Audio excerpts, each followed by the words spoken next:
Good morning, everyone. As Tamara mentioned, I'm Ed Timberlake with the Support Center, and I serve as our senior loan underwriter.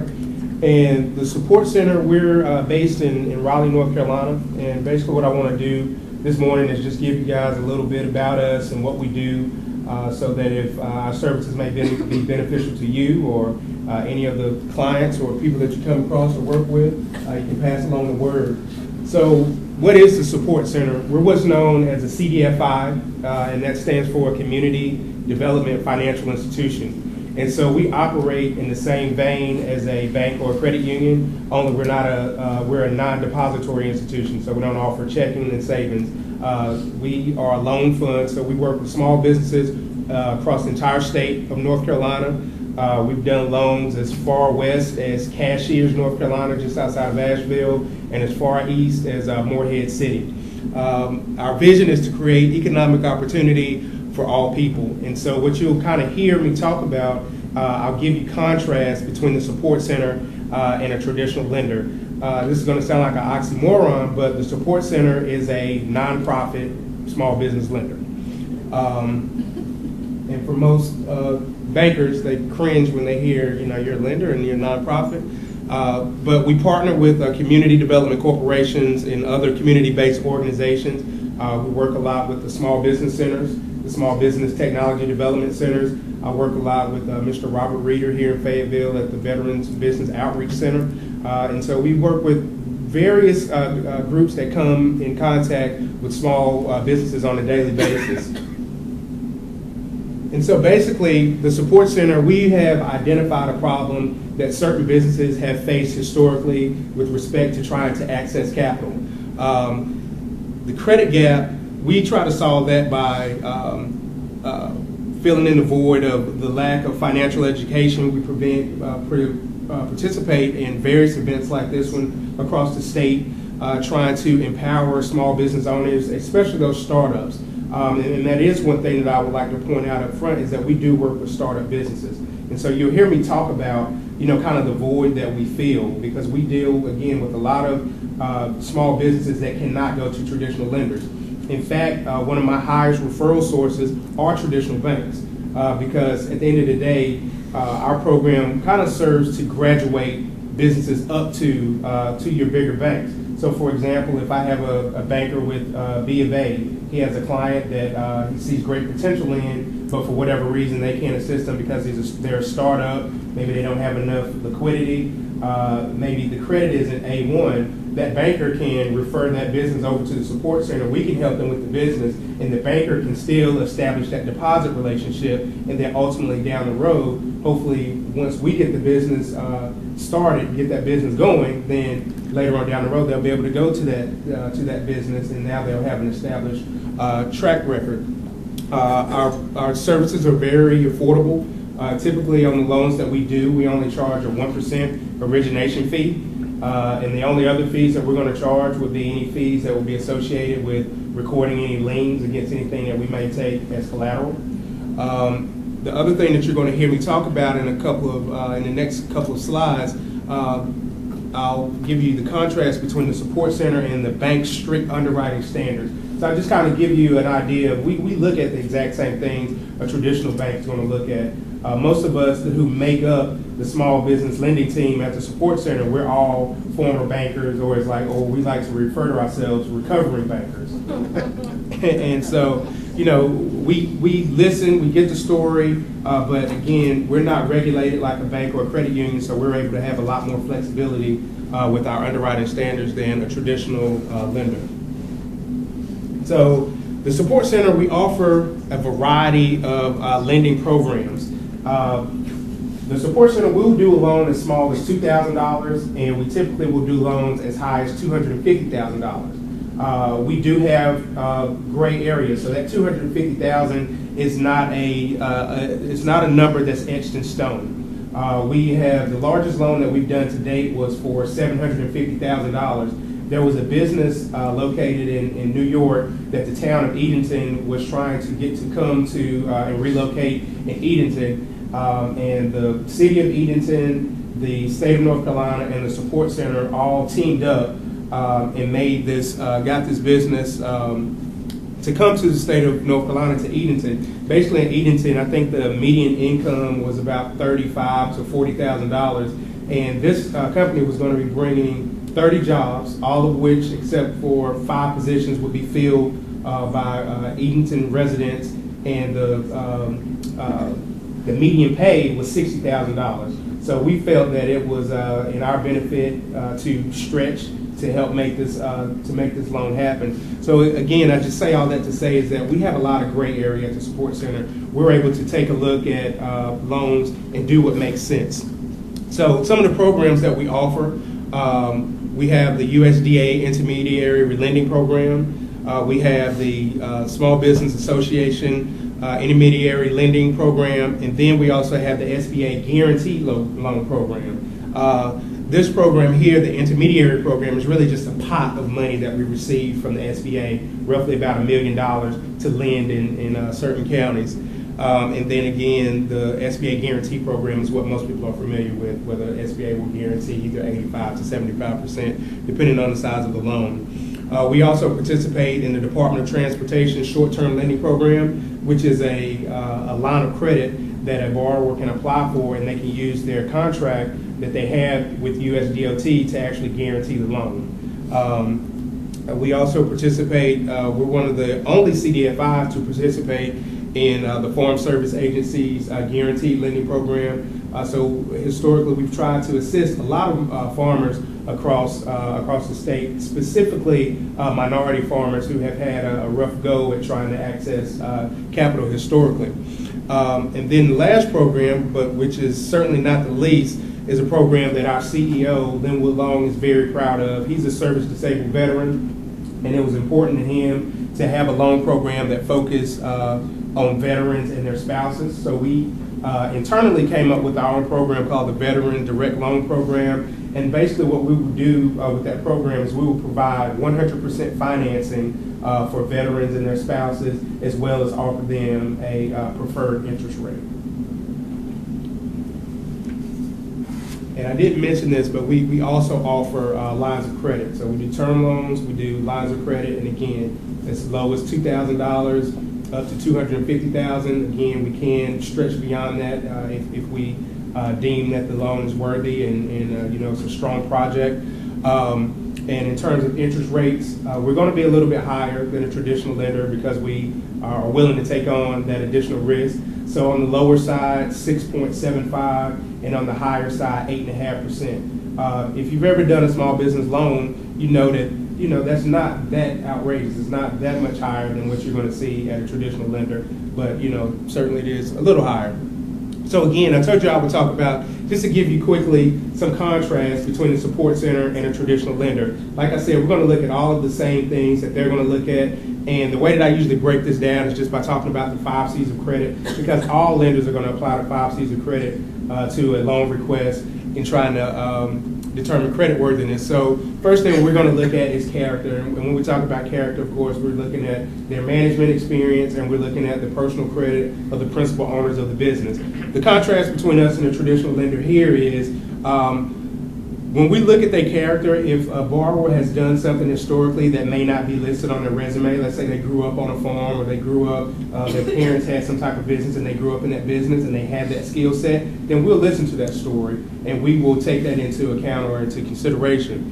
When it comes to credit, we don't have a credit score that's etched in stone that says you must have a 700 or a 750 in order to be approved for a loan. At the end of the day, we've denied some clients who have had credit scores in excess of 750, and we've approved some clients that have had credit scores in the 500. So for us, it's about looking at the entire picture, and then just understanding what's in that credit report, and just being able to look and see that if you have historically ran into a few roadblocks, hit some rough patches, we just want to see that you're back on a good path. And a lot of times I'll allow an applicant to submit a credit statement along with their credit report, so that I can take anything into account that I should. For example, one of the biggest things that we see is divorce. A lot of times divorce can cause some credit issues, and it's just not avoidable. And again, the point I'm making here is that we realize that sometimes bad things can happen to good people. Next thing we're going to look at, which is the most important, of course, is cash flow. When we look at a business's cash flow, we just, of course, at the end of the day, want to see if they have enough money to repay us. The contrast between us and a traditional lender, a lot of times there's going to be a debt coverage ratio that a traditional bank will want to see. That's usually 1.5 to 1.6, and what that means is they want to see that for every dollar of debt, you have at least $1.50 or $1.60 to service that debt. For us, if a business is at least 1-to-1, meaning they have at least $1 to service for every dollar of debt, and then they can tell us how our loan is going to allow them to increase capacity, expand their revenues in the future. A lot of times that's something that we can get comfortable with. So again, with us, it's all about painting that picture, and letting us know what you have going on with your business. And again, if historically you haven't generated enough revenue to support our loan, it's all about painting that picture to let us know what you're going to do going forward that will allow you to increase capacity, increase revenue. In a lot of cases, we can get comfortable with that. We're going to look at collateral. The thing that I'll point out here, most people are familiar with collateral and know what that means. It's our secondary source of repayment in the event that the business goes under. But with us, the only thing that's going to be different between us and a traditional lender is the way that we value that collateral. So typically for a personal residence, a traditional lender may value it at 80 to 70% of whatever the appraised or the tax value is. At the support center, we'll value it at 85%. So it gives our clients not much, but slightly a little more to go on. When we look at business equipment, a lot of lenders will only value business equipment at 10 to 20 cents on the dollar because we know in the event that we have to liquidate that equipment, we're going to have to sell it really fast, and we're probably going to have to do so at a deep discount. But for the support center, we will look at 50% loan to value versus 10 to 20%. So again, it's in our borrowers' interest. We're trying to help out and try to give them as much credit as we can. Next thing we're going to look at is capital. And a lot of times some borrowers come to us and they get collateral confused with capital. But when we talk about capital, we're basically talking about the borrower's equity investment into their business. Now, what separates us here from a traditional lender, a couple of things. One, as I mentioned before, we offer the Veterans Direct Loan Program. So if you are a veteran or you're the spouse of a veteran, then we will do 100% financing and you will not have to bring any money to the table. The second way that makes us a little different is some lenders want a borrower to come to the table with 20 to 30% of their overall project costs. At the support center, we try to keep that number low. We only require 10%. And what also makes us a little different is that monies that you have put into your business over the past 5 to 6 months prior to coming to us, we will consider that as part of your as part of the owner's investment, as long as you can document that and kind of tell us where that money came from and where it went. The last thing that we're going to look at really are just conditions. And of course, when we're talking about conditions, just basically any threats to you in a particular industry that you operate in. And usually here, the example that I give, we work with a lot of farmers, as I mentioned. And so for them, one of the biggest threats or risks to their business or industry is the weather. They have no control over it. And so the way that they mitigate against that risk is by purchasing crop or production insurance. And so you just have to, we expect other business owners to apply that to their industry and make sure that they have a plan in place to kind of mitigate against any risks that may face them. So that was quickly in a nutshell kind of what we do at the support center. Again, just to kind of recap, we work with startup businesses. We will also work with nonprofit businesses. A lot of lenders will not lend to a nonprofit, but we will. As long as we can understand their cash flow and we can get comfortable with that, we will. Like I said, the startups, businesses that have had some challenged credit. Again, that doesn't mean that we're going to lend to every business that comes across our doorstep. But at the very least, what we'll do with those businesses that aren't quite ready is I'll send them over to Tamara and her group and allow them to provide some technical assistance, and hopefully they can come back to us again down the road. So we try to leave everyone that comes to us with some takeaways, so that, or things that they can go and work on, and then hopefully come back to us a little bit later. So I know I kind of sped through that, so I'll open up the floor for any questions. Yes, ma'am. Is there a CDC in this community? Is there a CDC in this community? Yeah. I think that there is a CDC here. I'm not sure. Tamara, do you know, is there a CDC here? Not off the top of my head, I don't Yeah, for some reason, I think that there is one. I can't remember the name of it, but I think there is a CDC here. Yes, sir. Do you have any plans, your organization, in expanding? Because I saw the map, to other counties within North Carolina. Well, we actually currently, and I'm glad you asked that, brought up a good point. We actually, like as I mentioned, we land across the entire state of North Carolina, and we've actually opened up a satellite office in Charlotte, North Carolina. We've also opened up a satellite office in Asheville, and then we've also opened up a women's business center in Asheville. And then we have plans probably in the third quarter of this year to open up a satellite office somewhere out east. Well, then, just a question for clarity. If I had a business here and I wanted to use your service, you could use that service in Cumberland County? Or? You sure can. We have loans here, and we have a number of loans. Some of them have been referred to as by Samara, but yeah, we have loans here in Cumberland County. So basically, we do everything by phone. We will travel if somebody really wants to sit down in person prior to submitting their application, but they can submit their application via email, via fax. And typically most of our loans are closed to attorneys. So, you know, if you select your attorney that's here in the area, we will forward them the paperwork. You go in and sign, and then we'll wire you the funds. So, yes, ma'am. What would I need to bring you if I was going to be a startup? I have a business idea, I have a business plan. What would I need to provide you with if I'm starting from the ground up? Like ground zero? Okay, yeah, so I mean, the most important thing that you already mentioned, you have a business plan, because we're going to want to see a good, solid business plan.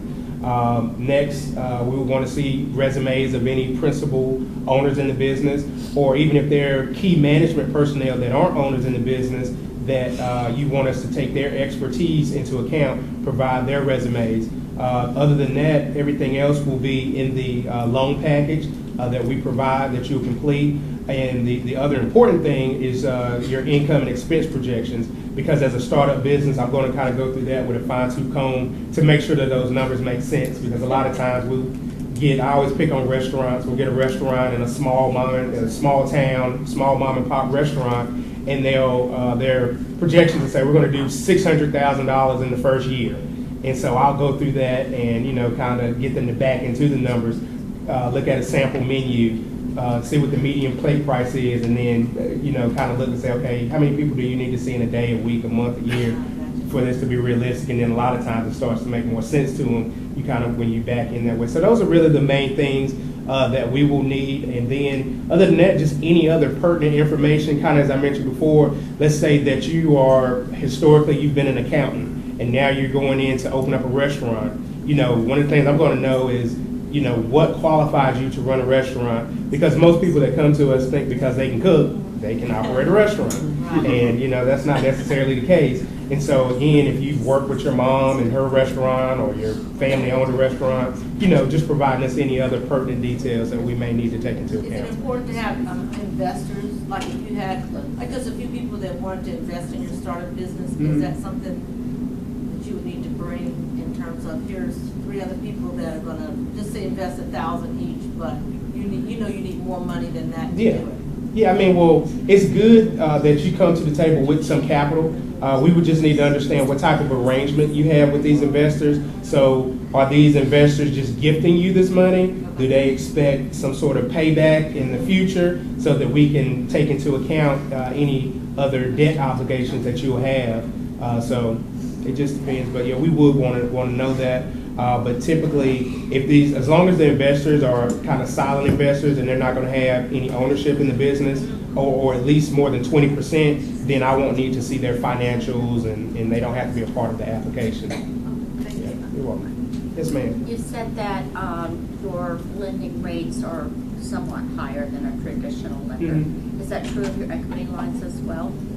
Our equity lines are really probably, I mean, it's about the same. Like, our rates are really not that high. So that range that I gave you from 6.75 to 8.5%, that really covers our lines of credit and our traditional term loans. And so those are really pretty comparable to what you see at a lot of traditional lenders.